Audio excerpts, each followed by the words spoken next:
Karibu tena. Katika kikao hiki, tutatazama jinsi mafunzo na tathmini zinavyofanya kazi katika reforma. Hii ndio moyo wa jukumu lako kama mwezeshaji, kuongoza kundi lako kuelekea ufanisi katika huduma. Kwanza, hebu tuangalie miongozo mitatu muhimu ya mafunzo. Mafunzo yanapaswa kuwa: Number 1. Yanayotokana na matokeo. Mafunzo yanajengwa juu ya matokeo 37 ya reforma. Haya ni ya kibiblia, rahisi na ya vitendo.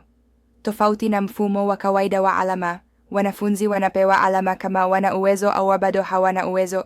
Jukumu lako ni kuwasaidia kuhamia kutoka walipo sasa hadi mahali wanapaswa kuwa, wakiwa na uwezo wa kuonyesha kila matokeo katika vitendo.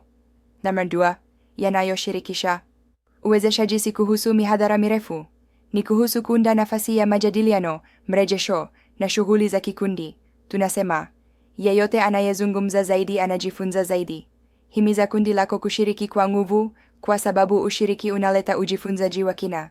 Mwongozo wa mwezeshaji wa vitendo utaweza kusaidia katika hili. Number 3. Yanayohusiana na muktadha. Kila kundi ni tofauti. Badilisha mafunzo kulingana na muktadha wako, lugha, tamaduni, kiwango cha elimu na teknolojia. Tumia hadithi za mdomo, drama au muziki ikiwa inafaa kwa wanafunzi wako. Matokeo yanaweza kufundishwa mahali popote, hata chini ya mti na Biblia. Muhimu ni kuyafanya kuwa ya maana na ya vitendo. Sasa, hebu tuangalie funguo 5 za tathmini yenye ufanisi. Number 1. Kusudi. Anza na mwisho kwenye akili. Tathmini inaanza na uwazi. Uliza, mchungaji anapaswa kujua, kufanya na kuwa nini? Shikilia matokeo akilini tangu mwanzo, ili kila shughuli iendeleze uwezo ulionyeshwa. Number 2. Uaminifu, wasaidizi wa tabia kama ya Kristo. Honesty yako ina umuhimu. Utatia saini kwenye karatasi ya tathmini kuthibitisha uwezo. Epuka njia za mkato. Uaminifu wako unaunda mustakabali wa kanisa. Kumbuka, wanafunzi wanafundishwa kadri unavyofanya kama vile wanavyofundishwa. 3. Ukaguzi, kagua kile unachotarajia. Tumia mbinu mbalimbali. Majadiliano ya kikundi, kazi za mdomo, kazi za vitendo, ripoti za maandiko na uangalizi.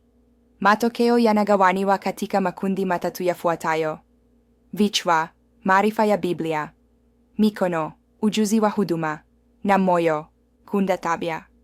Kwa hivyo, mbinu yako ya tathmini itatofautiana kulingana na aina ya matokeo yanayothaminiwa. Miongozo ya tathmini itakusaidia katika hili. 4. Ujumuishaji, tathmini endelevu iliyounganishwa katika mafunzo. Tathmini si mtihani wa mwisho. Ni ya kuendelea na imejumuishwa katika mafunzo. Wanafunzi wanapofanya mazoezi na kushiriki, unatazama na kurekodi uwezo. Hii inafanya tathmini kuwa ya asili na yenye ufanisi. Number 5.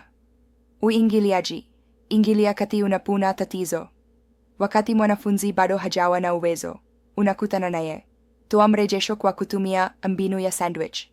Anza kwa kutia moyo, kisha maeneo ya kuboresha, kisha mapendekezo. Huruma na ukweli pamoja husaidia wanafunzi kukua.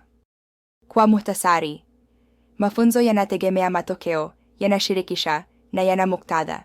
Tathmini ni ya makusudi, inayoonyeshwa na uaminifu, ukaguzi, uunganishaji na hatua. Pamoja, kanuni hizi zinahakikisha kundi lako linaonyesha ujuzi halisi wa huduma. Katika hatua inayofuata, tutaangazia mahitaji ya ushirikiano yanayounganisha wasaidizi duniani kote.